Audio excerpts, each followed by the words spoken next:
नमस्कार, स्वागत है आप सभी का। आज की इस वीडियो में अपन बात करेंगे CU/CET एमएससी एंट्रेंस 2020 का जो पेपर हुआ था, उसमें अपन ग्रुप थ्योरी के कंप्लीट क्वेश्चन देखेंगे। तो इसमें अपन आज पार्ट फर्स्ट करें, इसमें अपन total number of question 6 question देखेंगे। टोटल इसमें 12 क्वेश्चन पूछे गए थे। देखिए अपन ने लास्ट वीडियो में एनालिसिस करा था, उसमें अपन देखा था कि 12 क्वेश्चन पूछे गए थे। उसमें से अपन आज 6 क्वेश्चन डिस्कस करने वाले हैं। ये जो क्वेश्चन है वो ग्रुप के ऑर्डर और आबेलियन है और प्राइम ऑर्डर पे बेस्ड है और कुछ सिमेट्रिक ग्रुप जो एसन आता है उस पे बेस्ड है।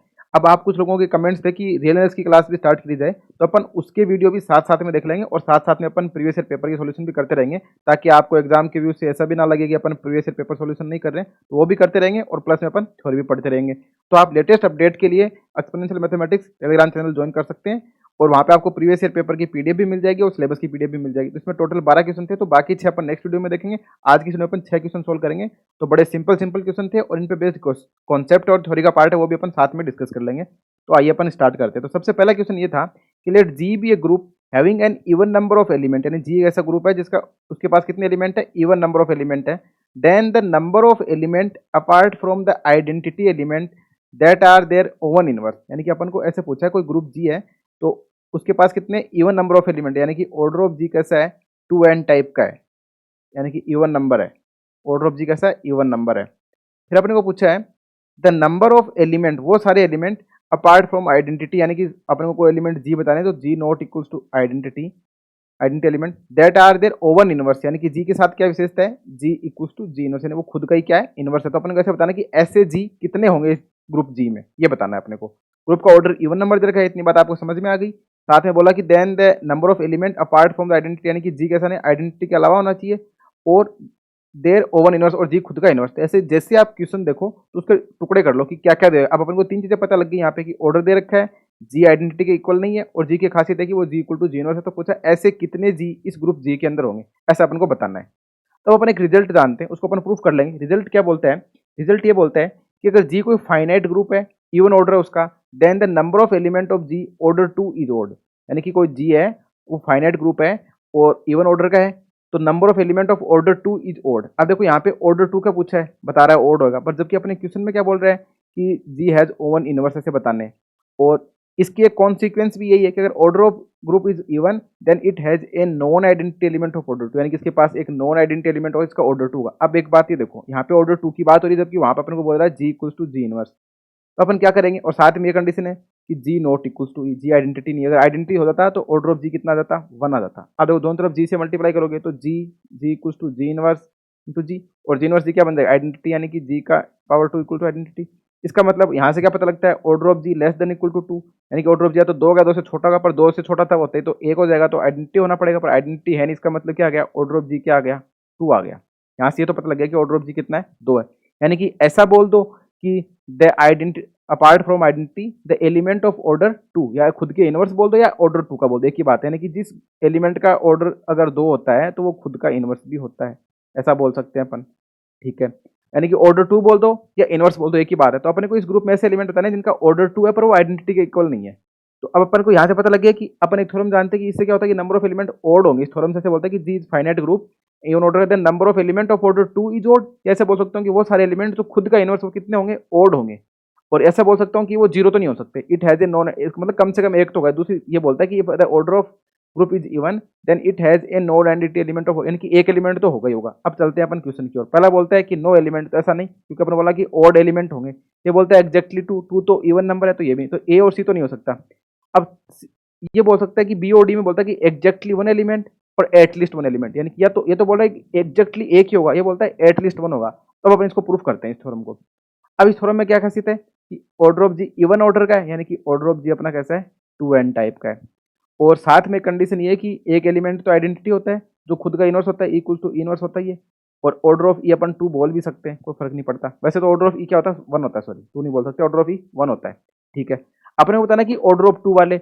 अब मैं ऐसे करता हूँ कि जी ले लेता हूँ, अपने को बोल रहा है कि जी इक्वल टू जी इनवर्स अपने को गिवन है। मैं वो अपने को बताना कि ऐसे जी कितने होंगे, G equal to G inverse बोल दूँ, या ऐसे बोलता हूँ G square equal to E बोल दूँ, या मैं ऐसे बोलता हूँ order of G equal to कितना आ गया, 2 आ गया। तो यानी कि जी के पास एक तो आइडेंटिटी एलिमेंट हो गया, एक जी हो गया जिसका ऑर्डर 2 है। अब बाकी कितने एलिमेंट होंगे, बाकी सपोज अपन ऐसे लिखते हैं, जैसे अपने पास जी आ गया, जी में एक तो जी हो गया, एक ई हो गया, ये दोनों किस में बिलोंग कर रहे हैं, जी में बिलोंग कर रहे हैं, यानी कि e and G belong to G.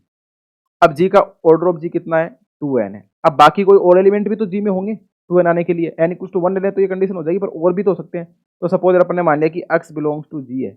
अब जी में x है, x जी में है और जी ग्रुप है, तो x का इनवर्स भी होगा, यानी कि x इनवर्स भी जी में बिलोंग करेगा। यानी कि बाकी जितने भी एलिमेंट लेंगे तो वो इस टाइप के बनेंगे ना, x inverse, y inverse, z inverse, इस टाइप है, यानी कि पेयर के रूप में आएंगे। तो अपन जी को ऐसे लिख सकते हैं कि G is equals to identity union element of order two, element of order two, जिनको अपन क्या बोल रहे हैं, जी बोल रहे हैं।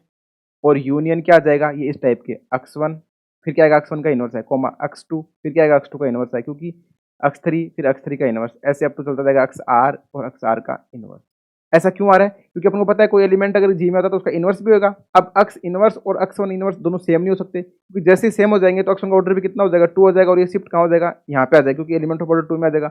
और x1 और x2 अलग अलग है, क्योंकि कोई एलिमेंट अपन बार बार नहीं लेंगे। अगर x1 x2 बराबर हो जाएंगे तो इनवर्स भी बराबर हो जाएंगे, तो वापस से यहाँ पे आ जाएंगे। इसका मतलब ये सारे डिफरेंट है। इधर अपने पास कितने टाइप के हैं, इवन है, इवन बोले तो 2n है, और ये सब पेयर के रूप में आ रहे हैं, दो दो के रूप में आ रहे हैं, यानी कि ये दो दो दो दो के रूप में। तो इसका मतलब ये भी क्या हो जाएंगे, इवन हो जाएंगे, ये भी इवन है, और ये 1 है तो ये तो ओड है।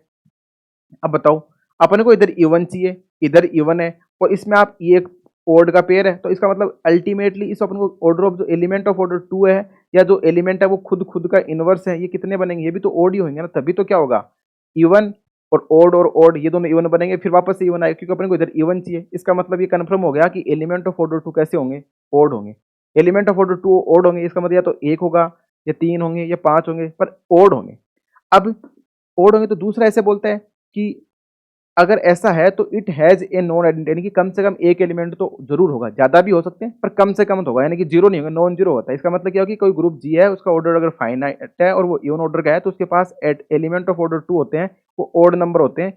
अब हो सकता है वो 1 भी हो जाए, हो सकता है वो 3 भी हो जाए, या कितने भी हो सकते हैं, पर वो ओड नंबर होगा। तो इसी से अपन को पता लग गया, ये बोलना चाह रहा है कि एग्जैक्टली 1 बोलना जरूरी नहीं है, एटलीस्ट 1 एलिमेंट बोलना ये करेक्ट हो सकता है। आप कोई ग्रुप भी लेके देख सकते हैं जिसमें कि ओवन इनवर्स की कितने एलिमेंट, ज्यादा भी तो हो सकते हैं, जैसे अपन सपोज दैट कि अपन Z4 ले लेते हैं, तो Z4 का ऑर्डर कितना है, 4 है। एलिमेंट कौन कौन से, 0 1 2 और 3, पर इसमें तो शायद जैसे 1 का ऑर्डर तो 4 है, पर इसमें तो खुद का इनवर्स वाला सिर्फ एक ही आ रहा है, 2 ही आ रहा है, तो ये एग्जांपल तो काम नहीं करेगा यहाँ पे। आप और भी एग्जांपल लेके देख सकते हैं, पर अपन यहाँ पे थ्योरम को जनरली प्रूव कर दिया कि जी है जो group of finite even order का, देन इसके पास ओड ऑर्डर के एलिमेंट ओड होंगे, नंबर ऑफ एलिमेंट है जो खुद का इनवर्स कितने होंगे, ओड होंगे। तो ओड होंगे तो एटलीस्ट 1 बोल सकते हैं, एग्जैक्टली 1 बोलना गलत है, कि एग्जैक्टली 1 होगा ऐसा कोई जरूरी नहीं है, वो ज्यादा भी हो सकते हैं जो खुद का इनवर्स भी हो। ऐसा अपन को, जैसे आप ये वाला ग्रुप लेते हैं, सपोज दैट ए बी वाला, पर ये तो आबेलियन ग्रुप है और आइडेंटिटी होता है, सॉरी इसमें तो ई ए बी और A B, E A B और ए बी, इसको अपन बोलते हैं K4 ग्रुप। तो क्लाइन ग्रुप K4, अब ये आबेलियन, इसमें देखो हर एलिमेंट का ऑर्डर 2 है इसमें, तो ये खुद के इनवर्स है सारे के सारे। तो यहाँ पे बोल रहा है एटलीस्ट 1 एलिमेंट, ये तो बोलना गलत हो गया ना, एटलीस्ट 1 खुद का बोलना, जिसकी इसमें देखो ए बी है वो खुद का इनवर्स है, बी भी खुद का इनवर्स है, ए बी भी खुद का इनवर्स है, क्योंकि यहाँ से क्या होता है, A square equal to A आएगा, यहाँ से B square equal to A आएगा, और A B equal to B A B आ जाएगा। तो इसका मतलब एटलीस्ट 1 बोलना सही हो जाएगा, एग्जैक्टली 1 बोला जाए तो थर्ड ऑप्शन भी, यानी कि फोर्थ ऑप्शन का क्या हो जाएगा, करेक्ट होगा। तो आई होप आपको ये थ्योरम समझ में आई होगी, कैसे अपन ने बताया कि अगर इवन ऑर्डर का होता है तो जो एलिमेंट होते हैं जो खुद का इनवर्स या ऑर्डर 2 वाले, वो कितने होते हैं, ओड होते हैं। अगर ऐसा बोल देता है यहाँ पे, सपोज दैट कि G is a group having odd order, odd number of element, की ग्रुप ऑर्डर ऑफ जी कितना हो जाता, अगर ओड हो जाता, फिर पूछता कि ऐसे एलिमेंट बताओ जो खुद का इनवर्स हो, तो इस केस में जरूरी नहीं है कि कोई ऐसा एलिमेंट एग्जिस्ट भी करे क्या तो खुद का इनवर्स हो। इसका एग्जांपल आप सिंपल से देख सकते हैं, जैसे आप सपोज दैट Z3 ले लो, Z3 में क्या होता है, Z3 में 0 1 और 2 होता है। एक सेकंड, जैसे मैं बताता हूँ आपको कि अगर इसने यहाँ पे बोला ना इवन नंबर है, तब तो अपन ने बता दिया कि इवन अगर ग्रुप का ऑर्डर होता है तो ऐसे एलिमेंट जो खुद का इनवर्स है या ऑर्डर जिनका 2 है, ऐसे ओड एलिमेंट होंगे। पर अगर ग्रुप का ऑर्डर ही अगर सपोज दैट की ओड हो जाए, तो जरूरी नहीं है कि कोई एलिमेंट एग्जिस्ट भी करे क्या जो खुद का इनवर्स हो। ऐसा एग्जाम्पल अभी अपन देखते हैं, जैसे एग्जाम्पल की बात करें तो Z3 ले लो आप। Z3 में क्या होता है, 0 आता है, 1 आता है, 2 आता है। 0 का ऑर्डर कितना होता है, 0 का ऑर्डर 1 होता है। 1 का ऑर्डर कितना होगा, इसमें 3 होगा। 2 का ऑर्डर कितना होगा, इसमें 3 होगा। तो कोई भी एलिमेंट नहीं है Z3 के पास जिसका ऑर्डर कितना हो, ऑर्डर ऑफ x अगर 2 हो, ऐसा कोई एलिमेंट ही नहीं है। There does not exist any x in Z3। तो Z3 के पास कोई भी ऐसा एलिमेंट नहीं है, और Z3 का ऑर्डर कितना है, 3 है, जो कि ओड है। तो अगर ऐसा बोलता ना कि G is a group having an odd number of element then number of element apart from the identity element that are oven inverse। तो ऐसा कोई भी एलिमेंट नहीं है जो आइडेंटिटी का, सिर्फ आइडेंटिटी खुद का इनवर्स, बाकी कोई एलिमेंट एग्जिस्ट नहीं करता। तो इस केस में कोई भी नहीं करता। और इसने बोला एग्जैक्टली वन एटलीस्ट वन। इसमें कंफ्यूज दूर करने के लिए आपने K4 ले लिया जिसका ऑर्डर क्या है E A B और A B। तो इसमें हर एलिमेंट खुद खुद का इनवर्स है आइडेंटिटी के अलावा, तो एटलीस्ट वन हो जाएगा। इसका फोर्थ ऑप्शन करेक्ट हो जाएगा। तो आई होप आपको ये क्वेश्चन समझ आया होगा। अपन चलते हैं नेक्स्ट क्वेश्चन की ओर। बड़े सिंपल क्वेश्चन है, पर आपको गलती नहीं करनी है, ध्यान में रखना है। दूसरा ऑप्शन क्वेश्चन बोलता है कि let G be a group and let a belong to G, यानी जी ऐसा ग्रुप है, ए बिलोंग टू जी है, सच दैट कि a not equals to e and a not equals to a inverse, then order of a 2 होगा, order of a greater than 2 होगा, G abelian होगा, order of a greater than 2 and prime integer. अब पहली बात तो इसने बता दिया कि a not equals to e है। इससे अपन क्या समझ, अपन को यहाँ पे बोला जी बी ए ग्रुप, और कुछ नहीं बताया कि जी के बारे में और क्या विशेषता, सिर्फ ये से बताया कि एक एलिमेंट ए है जो जी में बिलोंग करता है, उसकी कंडीशन है कि a not equals to e है। इसका मतलब order of a not equals to 1 आ गया यहाँ से। दूसरा बोलता है कि a not equals to a inverse है। अब यहाँ से अपन ऐसा बोल देंगे कि ऑर्डर ऑफ ए 2 नहीं होगा। क्यों? अगर मान लो suppose that order of a कितना लेके चलते हैं अपन, 2 लेके चलते हैं। इसका मतलब क्या हो जाता कि ए स्क्वायर इक्वल्स टू ई। इसका मतलब ए अगर मैं दोनों तरफ ए इनवर्स से मल्टीप्लाई कर दूं तो ये क्या बन जाएगा, a square into a inverse equal to a inverse. ये क्या बन जाएगा, ए बन जाएगा, यानी कि क्या आ गया, ए इक्वल टू ए इनवर्स आ गया। अगर ऑर्डर ऑफ ए अगर अपन 2 लेके चलते हैं तो a square equal to e बोलते हैं और a equal to a inverse बोलते हैं। जबकि अपने वो बोल रखा है कि a not equal to a inverse, तो इसका मतलब ऑर्डर ऑफ ए 2 तो नहीं हो सकता। और आप ये भी ध्यान रख रहे हैं कि a square equal to e if and only if होता है a equal to a inverse, if and only if order of A equal to 2, ये होता है। अब इसका मतलब क्या होगा, अगर ऑर्डर 2 दे रखा है तो उस केस में कभी भी ए एक एक इनवर्स हो जाए, सॉरी अगर ए नॉट इक्वल टू इनवर्स है तो ऑर्डर ए का 2 कभी नहीं हो सकता। इसका मतलब फर्स्ट ऑप्शन तो कभी करेक्ट नहीं हो सकता। दूसरा बोलता है order of a greater than 2, order of a greater than 2 and A prime integer और जी इज अबिलियन। अब ये तो कंफर्म हो गया कि ऑर्डर 1 भी नहीं है 2 भी नहीं है, इसका मतलब order of a greater than 2 तो होगा। अब वो ग्रेटर देन 2 होगा तो प्राइम नंबर होगा, या ग्रेटर देन 2 होने पे इंटीजर होगा, या कोई भी हो सकता है, कुछ प्राइम भी हो सकता है, नहीं भी हो सकता, और जी अबिलियन। अब इसको और दूर करते हैं, इस परेशानी को दूर करने के लिए अपन क्या करते हैं, इस परेशानी को दूर करने के लिए सपोज दैट आप एक ग्रुप ले लेते हो। जैसे मैं लेता हूँ Z4 में 0 1 2 और 3, ठीक है। 0 का ऑर्डर 1 है, 1 का ऑर्डर कितना है 4 है, और 2 का ऑर्डर कितना है 2 है, और 3 का ऑर्डर कितना है 4 है, ठीक है। अपन को एक बोल रहा है कि a not equal to e and a not equal to a inverse, यानी कि ए इक्वल टू इनवर्स तभी आता है जब ऑर्डर ऑफ ए कितना हो जाता है 2 हो जाता है। बाकी केस में ऑर्डर ऑफ ए 2 नहीं होना चाहिए। तो इसका मतलब यहाँ पे अपन को एक एलिमेंट तो 1 मिल गया, एक एलिमेंट 3 मिल गया, जो कि क्या है 1 नॉट इक्वल्स टू 0 है और 3 नॉट इक्वल्स टू 0 है। ऑर्डर ऑफ 1 कितना आ रहा है अपना 4 आ रहा है, ऑर्डर ऑफ 3 कितना आ रहा है अपना 4 आ रहा है, जो कि क्या है ग्रेटर देन 2 है, ग्रेटर देन 2 है, but 4 is not a prime number, 4 is not a prime number, prime integer. इसका मतलब ये फोर्थ ऑप्शन में बोल रहा है कि order of a greater than 2 and A prime number, तो गलत होगा, क्योंकि यहाँ पे अपन देख रहे हैं कि प्राइम नहीं आ रहा, 4 तो प्राइम नहीं है, इसको 2 इंटू 2 लिख सकते हैं। इसका मतलब order of a greater than 2 तो करेक्ट हो रहा है यहाँ पे, पर प्राइम नंबर नहीं आ रहा। पर साथ में बोलते हैं जी अबिलियन, पर इस केस में तो अपने पास Z4 जो कि कैसा है अबिलियन है, तो इसका मतलब अभी ये 2 ऑप्शन बच गए, बी और सी, डी तो गया काम से। तो इस प्रकार से आपको क्या होना कि हर काउंटर एग्जाम्पल पता होना चाहिए। इसको अपन काउंटर एग्जाम्पल ट्रिक भी बोल सकते हैं कि आपको एग्जाम्पल ध्यान होंगे तो भी काम होगा। अब अपन एक दूसरा एग्जाम्पल ले लेते हैं। दूसरा जैसे सपोज चलो D3 ले लो या S3 ले लो, एक ही बात है। D3 और S3 एक दूसरे के क्या होते हैं, आइसोमॉर्फिक होते हैं। जैसे D3 ले लेता हूँ मैं, तो R0 लिखेंगे, R120 लिखेंगे, R240 लिखेंगे, और अपन FAB FBC और FCA लिखेंगे। तो D3 का ऑर्डर कितना होता है 6 होता है, 1 2 3 4 5 6 हो गए। इनका ऑर्डर कितना होता है 2 होता है, और R0 का ऑर्डर कितना होता है 1 होता है, R120 का ऑर्डर कितना होता है 3 होता है, और R240 का ऑर्डर भी 3 होता है। अब देखो इसके पास तो अब ये D3 अपन को पता है D3 क्या नहीं होता, अबिलियन नहीं होता, D3 is not abelian, D3 abelian नहीं होता है। अब अपने को ऐसा पूछा है कि a not equals to e and a not equals to a inverse, तब ऑर्डर ऑफ ए कितना होगा।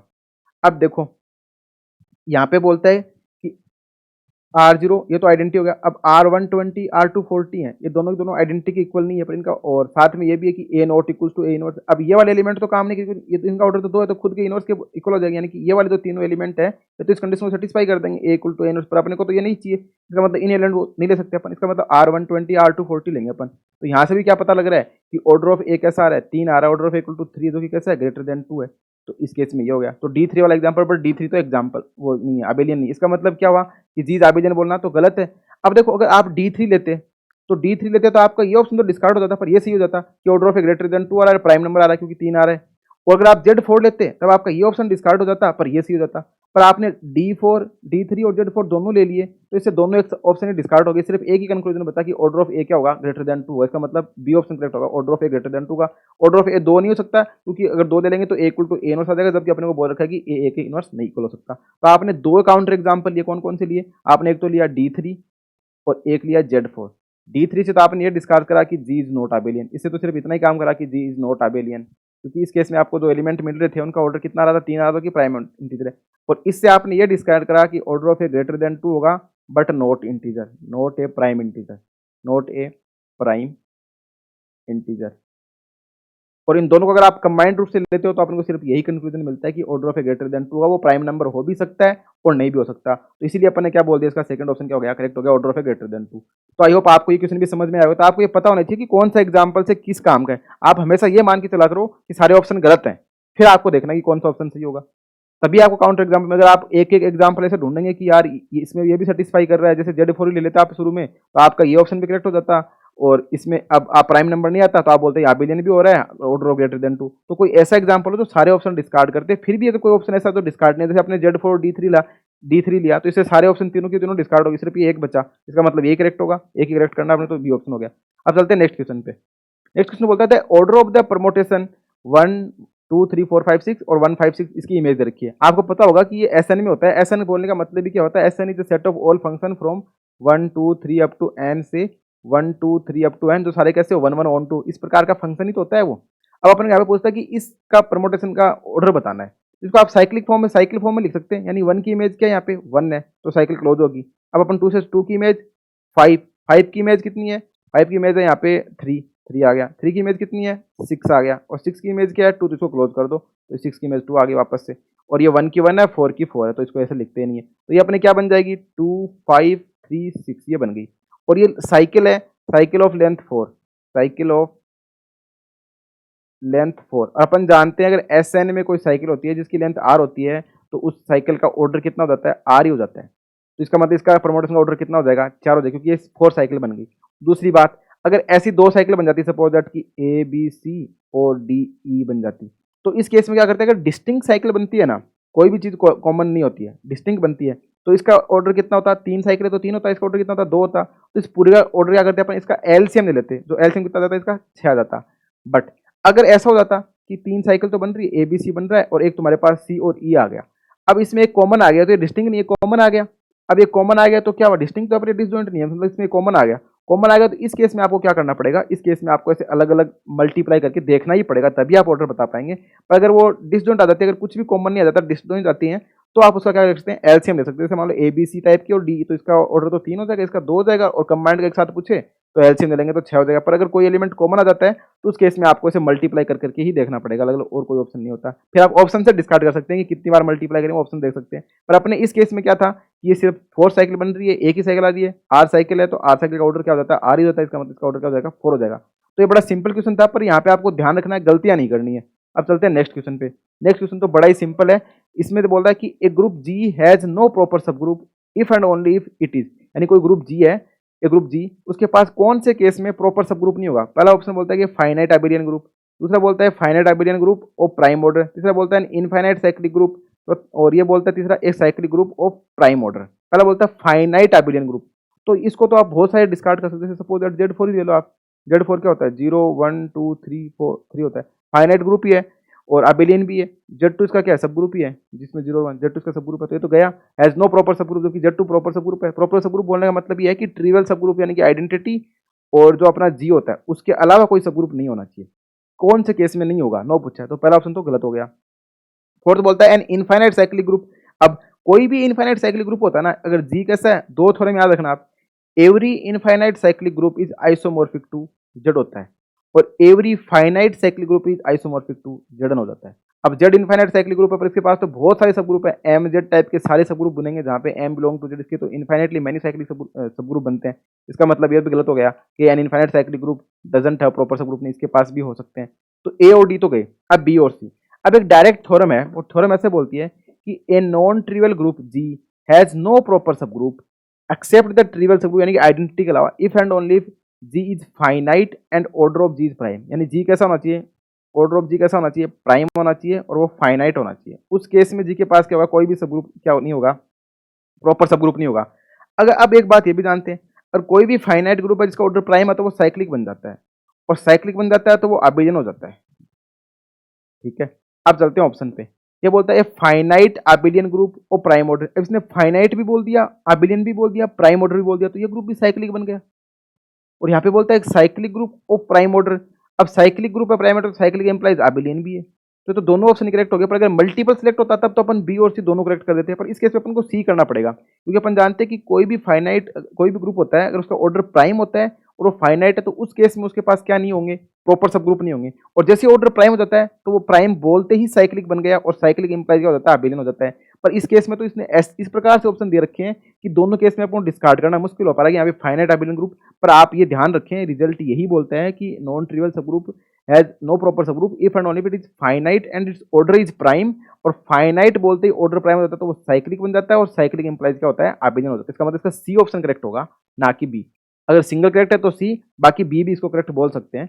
मेरे अकॉर्डिंग अगर होता तो इसके बी और सी दोनों करेक्ट मानने चाहिए थे, दोनों पे मार्क्स मिलने चाहिए थे, पर जो बेस्ट होगा वो सी होगा। तो अब चलते हैं अपन, ये इसको आपको याद होना चाहिए था। अब चलते हैं नेक्स्ट क्वेश्चन की ओर। नेक्स्ट क्वेश्चन बोलता है in a symmetric group S n of factorial n permutation the number of distinct cycle of length r less than equal to n. कितनी डिस्टिंक्ट साइकिल होंगी जिनकी लेंथ कितनी हो, आर होगी, ऐसा अपने को पूछा है। तो अब यहाँ पे क्या बोलता है कि एस एन, अपन जानते हैं एस एन क्या होता है, एस एन यही तो होता है कि 1 2 3 अप टू एन से set of all mapping from 1 to 3n से 1 to 3n। और इसमें कितने ऑब्जेक्ट है, एन है। अब एन ऑब्जेक्ट से एन ऑब्जेक्ट पर डिफाइन वाले फंक्शन की संख्या कितनी होती है, फैक्टोरियल एन हो जाती है। इसीलिए तो इसका ऑर्डर फैक्टोरियल एन आता है। Number of function from A to B क्या होता है, बी की पावर ए होता है, और यहाँ पे 1 2 3 अप टू एन है, तो ये सारे कैसे हो जाएंगे, 1 to n है, तो फैक्टोरियल एन इस पे फंक्शन डिफाइन होते हैं। अब पूछ रहे हैं कि the number of distinct cycle of length r, r length की डिस्टिंक्ट साइकिल आपको एन ऑब्जेक्ट से चूज करनी है। तो अपन 11th क्लास में पढ़ चुके होते हैं बात कि the number of distinct r arrangement of r object chosen out of n object, n में से आर चूजन करने डिफरेंट ऑब्जेक्ट। तो अपन क्या करते हैं अरेंजमेंट करने के इसमें एनपीआर बोल देते हैं, वो डिफरेंट चूज करने, उनको अपन को व्यवस्थित नहीं करना है, डिस्टिंक्ट व्यवस्थित करना होता है तो एनसीआर हो जाता है। और यहाँ पे बोलता है कि since the number of distinct arrangement of r object सिर्फ चूज ही करने हैं आपको, तो वो कितने होते हैं, एनपीआर। और एनपीआर की वैल्यू होती है factorial n upon n minus r का फैक्टोरियल। बट यहाँ पे क्या कंडीशन होती है, यहाँ पे अपन जानते हैं जो एस एन होता है उसमें साइकिल कैसी बनती है, A1 A2 A3 A F2, जैसे ये आर साइकिल है कोई, पर ये आर वाली साइकिल इसके इक्वली तो होती है ना, A2 A3 A4 A4 AR A1 A3 A4, यानी कि आप क्या कर रहे हो, इसको एक एक को आगे शिफ्ट कर रहे हो।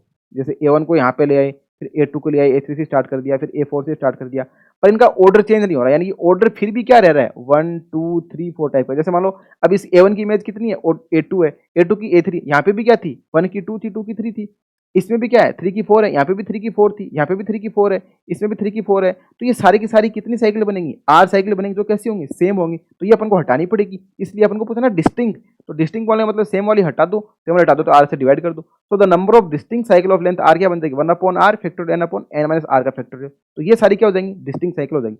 अब चलते हैं अपन ऑप्शन देखते हैं। और ऑप्शन बोलता है factorial n upon n minus r का फैक्टोरियल। इसमें देखो 1/r नहीं करा, अपन जल्दबाजी में क्या करते हैं, चूज कर लेते तो आर का ध्यान देते, ए ऑप्शन करेक्ट मार देते हैं। ये बोलता है factorial n upon n minus r factorial into r, तो ये तो क्या हो गया, एन सी आर हो गया। अभी देखो यहाँ पे फैक्टोरियल आर दिया है और फोर्थ ऑप्शन देखेंगे तो सिर्फ आर है, जबकि ऑप्शन कौन सा रहा है, सिर्फ आर वाला ही आ रहा है, तो फोर्थ ऑप्शन करेक्ट होगा, factorial n upon r factorial r. तो आपको ये क्वेश्चन सिर्फ गलत करवाने के लिए दिया था, सही ऑप्शन था वो फोर्थ ऑप्शन पे, तो आप यहाँ तक पहुंचते ही नहीं। ज्यादा से ज्यादा आप यहाँ सोचते कि चलो यार ये तो एनपीआर, कुछ लोग तो एनपीआर चूज कर देते इसको, कुछ बी में पहुंचते वो एनसीआर कर देते, तो कोई थोड़ा बहुत दिमाग लगाता वही यहाँ तक पहुंचता। तो इसलिए ऑप्शन इस प्रकार से डिजाइन थे कि आप गलती करो पर आपको गलती नहीं करनी है। Factorial n upon r into n minus r का फैक्टोरियल, तो फोर्थ ऑप्शन इसका करेक्ट हो जाएगा। तो आई होप आपको ये भी समझ आया होगा। अब चलते हैं अपन नेक्स्ट क्वेश्चन, तो कि बड़ा बहुत ही सिंपल है, सबसे इजी क्वेश्चन बोल सकते हैं इस पेपर का। The number of generator off a cyclic group of order 10, यानी कि एक साइक्लिक ग्रुप है जिसका ऑर्डर 10 है, उसके कितने जनरेटर होंगे। अभी अपने थोड़ी देर पहले ऐसे बताया था कि अगर कोई भी फाइनाइट साइक्लिक ग्रुप होता है, finite cyclic group G is isomorphic to Z n होता है, हमेशा जेडन होगा। और इनफाइनाइट साइक्लिक ग्रुप होता तो उस केस में आइसोमॉर्फिक टू जेड होता। अब यहाँ पे बोलता है और जेड के पास तो सिर्फ दो ही जनरेटर होते हैं, 1 और -1 मल्टीप्लिकेशन के रिस्पेक्ट में। तो the number of generator off cyclic group of order 10, order 10 है तो ऑर्डर कितना हो गया, ऑर्डर ऑफ जी कितना हो गया, 10 है, यानी कि फाइनाइट हो गया। और साथ में क्या बोलता है, साइक्लिक है, तो इसका मतलब ये जो जी है वो किसका आइसोमॉर्फिक होगा, जेड एन का आइसोमॉर्फिक होगा। और जेड के पास जो नंबर ऑफ जनरेटर होते हैं ना वो फाई एन होते हैं, और जहाँ पे फाई कैसा है, ऑयलर फाई फंक्शन है। ऑयलर फी फंक्शन। इसका मतलब इसके पास कितने जनरेटर हो जाएंगे, 510। अब आपको 510 निकालना आना चाहिए। 510 कैसे निकालते हैं, तो 510 की वैल्यू जाती है 52 into 5 which is equals to 52 into 55, और 52 की वैल्यू कितनी होती है, 1 होती है, 55 की वैल्यू 4 होती है, तो 1 इंटू 4 इक्वल्स टू 4। इसका आंसर क्या जाएगा, 4 आ जाएगा। अब एक बार आपको कुछ लोगों को ये पता नहीं होगा कि ऑयलर 5 फंक्शन कैसे निकालते हैं, तो अपन 5 फंक्शन को भी थोड़ा सा पढ़ लेते हैं, 1 मिनट का काम है। जैसे मान लो कि 5 फंक्शन बोलने का मतलब ये होता है कि ये मैपिंग होती है, अपन वो देख लेंगे 5 10 4 कैसे आया। A map phi from N to N defined by phi N. कैसे एन को कहाँ पे मैप करता है कि वो सारे एक्स आएंगे जो एन से तो क्या हो छोटे हो, और जीसीडी क्या हो एक्स और एन का क्या हो 1 आने। अब देखो अपन को निकालना है 5 10, तो अपन क्या बोलेंगे कि वो सारे नेचुरल नंबर जो 10 से तो छोटे हैं और जीसीडी जिनका 10 के साथ 1 आ रहा है, तो किस किस का जीसीडी 10 के साथ 1 आ रहा है, एक तो 1 के साथ ही आ रहा है, एक 3 के साथ आ रहा है, 4 के साथ तो 2 आ जाएगा, 5 के साथ भी 2 आ जाएगा, 6 के साथ भी 2 आ जाएगा, एक 7 के साथ आ रहा है और एक 9 के साथ आ रहा है। इसीलिए ये सारे 4 एलिमेंट हैं जिनका जीसीडी 10 के साथ क्या आ रहा है 1 आ रहा है, और जो 10 से छोटे हैं। और फाई एन बोलने का मतलब ही है कि x belongs to n, 1 less than x less than n, such that GCD of x n क्या आ गया 1 आ गया। तो 5 10 की वैल्यू कितनी आ गई 4 आ गई। तो 5 10 कितने आए 4 आ गए। इस सेट में कितने एलिमेंट है, और इसका ये थोड़ा सिंपल फंडा कैसे निकालते हैं, 5 p की पावर n, अगर कोई प्राइम नंबर उसकी पावर n का कहता है p की पावर n माइनस p की पावर n माइनस 1 बन जाता है अगर p प्राइम नंबर है। 5m इंटू n की वैल्यू हो जाती है 5m into 5n if GCD of mn is 1। और एक बात ये भी ध्यान रखना, अगर आप तुक्का मारो तो तुक्का पहली बात तो मारना मत, अगर मारो तो ध्यान रखना कि अगर n की वैल्यू 2 से ज्यादा होती है तो उस केस में 5n हमेशा कैसा होगा इवन नंबर होगा। तो इसका मतलब तुक्का मारते टाइम ध्यान रखें कि 5 की वैल्यू जहाँ पूछ रहा है वहाँ पे ओड नंबर का कोई काम नहीं है, ओड इसका कोई आंसर नहीं होगा। अगर n ग्रेटर देन 2 है तो हमेशा इवन आएगा। अब अपने 5 10 को 4 एक तो इस तरीके से देख सकते हैं, एक आप इससे भी निकाल सकते हैं। 10 को क्या लिख सकते हैं आप, 10 को लिख सकते हैं 2 इंटू 5, तो 5 10 क्या बन जाएगा, 5 10 बन जाएगा 5 2 इंटू 5 5। अब 5 2 बोलने का मतलब क्या है कि वो सारे एक्स जो 2 से छोटे हों जिनका जीसीडी 2 के साथ 1 आए तो सिर्फ एक ही होता है, तो 5 2 की वैल्यू 1 आ गई। अब वो सारे इंटीजर जो 5 से छोटे हैं और उनका जीसीडी 5 के साथ 1 आए, तो 1 के साथ भी जीसीडी 5 का 1 है, 2 के साथ भी है, 3 के साथ भी है, 4 के साथ भी है, तो 5 की वैल्यू कितनी होगी 4 होगी, तो इसकी वैल्यू कितनी आ गई 4 आ गई। तो टोटल कितना आ गया 5 10 की वैल्यू क्या आ गई 4 आ गई। तो इसका मतलब यहाँ से जनरेटर कितने आगे 4 आए। कैसा है 4 कि यहाँ से पता लगे साइक्लिक ग्रुप है, फाइनाइट ऑर्डर है, तो जेड के आइसोमॉर्फिक होगा, और जेड के पास 5 एन जनरेटर होते हैं, 5 ऑयलर 5 फंक्शन होता है जो ऐसे डिफाइन करते हैं। तो इसका आंसर क्या आ जाएगा 4। तो आई होप आपको ये 6 क्वेश्चन थे जो बड़े सिंपल थे, और इनके बीच में जो लगने वाली थ्योरी थी वो भी अपन ने देख ली, तो आपको समझ में आए होंगे। अगर कोई भी डाउट होता है तो आप कमेंट बॉक्स में पूछें, और रीएनएस की थ्योरी है वो भी अपन देख लेंगे। तो thanks for watching and keep continue watching exponential mathematics. Thank you.